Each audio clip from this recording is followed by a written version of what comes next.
امام حسین کربلا میں ہیں، 10 محرم جمعے کا دن، اور آپ کے اکثر ساتھی شہید ہو چکے ہیں۔ عصر کی نماز سے پہلے تو آپ بھی شہید ہو گئے تھے، عصر کی نماز سے پہلے تو آپ بھی شہید ہو گئے تھے، سارا خاندان شہید ہو گیا تھا، سارے ساتھی 72 کے 72 شہید ہو گئے تھے عصر کی نماز سے پہلے۔ تو آپ سوچئے ظہر کی نماز تک کتنی بڑی تعداد آپ کی شہید ہو چکی ہوگی، اور ہر شہید ہونے والے کی لاش کو آپ اپنے ہاتھوں سے اٹھا رہے تھے، ہر شہید ہونے والے کی لاش کو آپ اٹھا کے آ کے خیمے کے پاس لٹاتے، جاتے اٹھا کے لٹاتے، جاتے اٹھا کے لٹاتے۔ آسان نہیں ہے، آسان نہیں ہے۔ ابن زیاد کے ساتھیوں میں سے ایک ساتھی کہتا ہے، ہم نے اپنی زندگی میں ایسا حوصلہ کسی کا نہیں دیکھا جیسا حسین کا دیکھا، کہ اپنے بچوں کو بھی ذبح ہوتے دیکھ کر اس کی ہمت اور اس کے استقلال میں کمی نہیں آ رہی تھی، وہ اپنے موقف سے ڈگمگانے کے لیے تیار نہیں تھے، وہ آخری دم تک ایسی جامردی سے لڑ رہے تھے جیسے ابھی کھا پی کے آئے ہوں۔ ظہر کی نماز کا وقت ہو رہا ہے، ابو شمامہ ساعدی سے آپ فرماتے ہیں، اعلان کرو پہلے نماز ہوگی پھر جنگ ہوگی۔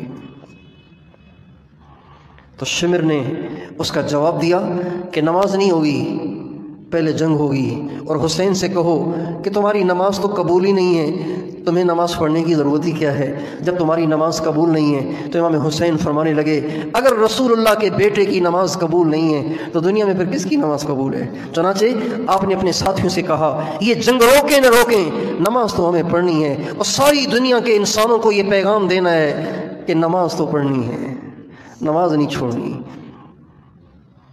یہ وہی ہیں جن کے بارے میں سرکار یہ فرما گئے تھے، سیدہ شباب اہل الجنت الحسن والحسین۔ آپ علیہ السلام ایک دفعہ اماں فاطمہ کے گھر میں داخل ہوئے تو بہت بیمار تھیں، تو پوچھنے گئے تھے تو آپ کے ساتھ ایک اور صحابی بھی تھے۔ ابھی اچھا نہیں لگ رہا تھا کہ ان سے کہیں بھئی آپ اب جائیں، مجھے اپنی بیٹی کے پاس جانا ہے۔ آپ کی طبیعت میں حجاب بہت تھا، آپ کی طبیعت میں شرم بہت تھی، آپ بے دھڑک بولنے والے نہیں تھے، آپ کی طبیعت میں حجاب، آپ کی طبیعت میں شرم، آپ کی طبیعت میں انتہا درجے کا حیا تھا۔ تو آپ سے یہ نہ ہو سکا کہ آپ حضرت عمران بن حسین سے کہیں اب آپ جائیں اپنا کام کریں، مجھے بیٹی کا حال پوچھنا ہے۔ جب وہ ساتھی تھے تو آپ نے ان کو بھی ساتھ لے لیا۔ جب آپ نے دروازہ کھٹکھٹایا تو اندر سے حضرت فاطمہ کی آواز آئی اور فرمایا، فاطمہ ذرا پردہ کرنا، میں غیر محرم کو بھی اندر ساتھ لے کے آ رہا ہوں۔ تو اندر سے آواز آئی، ابو میرے پاس چادر نہیں ہے کہ جس سے میں اپنے سر کو چھپا سکوں۔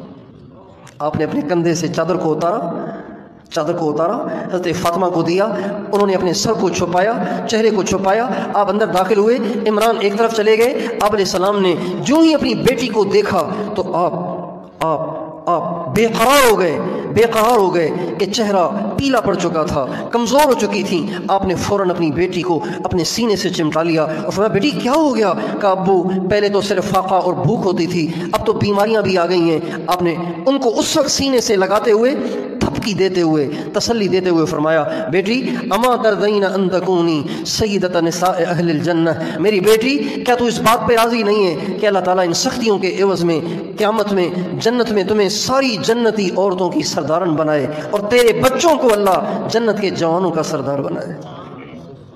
اب یہ بشارت صادر ہو چکی ہے، یہ ایوارڈ دیا جا چکا ہے، لیکن امام حسین یہ نہیں کہہ رہے، جنت کے جوانوں کی سرداری تو پہلے ہی مل چکی ہے، لہذا اس ٹینشن میں پڑھنے کی ضرورت ہی کیا ہے کہ نماز پڑھو، یہ کرو وہ کرو، جان بچاؤ، جان بچانے کا وقت ہے۔ بلکہ اس حال میں بھی آپ نے نماز کو پڑھا اور نماز کو قائم کیا اور ساری دنیا کو یہ سبق دیا کہ نماز جب حسین سے معاف نہیں ہوئی تو تم سے کیسے معاف ہو جائے گی۔ کتنی اہمیت ہے نماز کی، کتنی اہمیت ہے نماز کی۔ مسجدیں مرثیہ خواہ ہیں کہ نمازی نہ رہے، مسجد تو بنا دی شب بھر میں ایمان کے حرارت والوں نے، من اپنا پرانا پاپی تھا برسوں میں نمازی بن نہ سکا۔